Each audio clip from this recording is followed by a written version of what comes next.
Well, with so much going on in the state of vaccines today, we want to bring you in-depth coverage for the next 7 minutes. All right, here we go. We have team coverage beginning with News 5's John Kosick. He is with us live now. John, always good to see you. An Ohio lawmaker playing a big part in the process to get this Johnson & Johnson vaccine approved.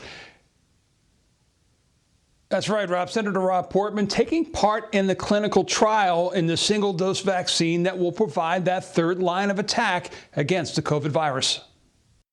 When Senator Rob Portman learned last fall from an Ohio company that they were having trouble finding people to take part in their vaccine trials, he rolled up his sleeve. And so I thought by doing it and going public, we might get more people to do it. On this day, he told me, he's glad he did. It was the Johnson & Johnson vaccine, their emergency use authorization likely coming on Friday.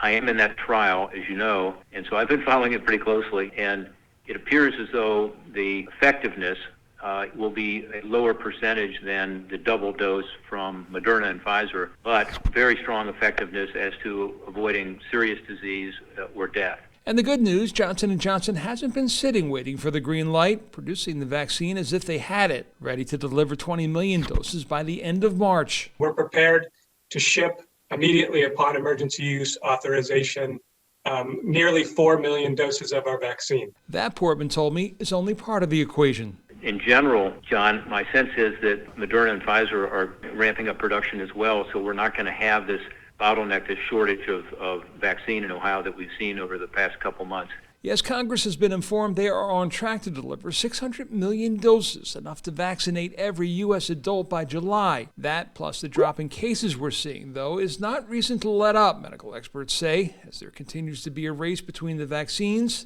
and the variants.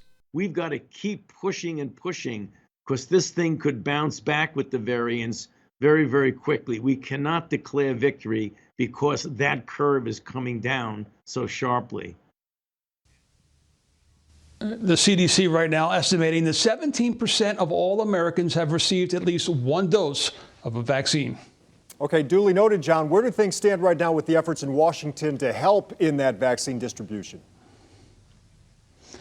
That's tied up in the American Rescue Plan. That is going to pass the House on Friday, no question about it. Then it's on to the Senate, and the two sides are far apart, $1.3 trillion apart.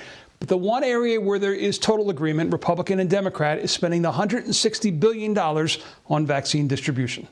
That is John Kosick, and he is live for us tonight. Thanks, John.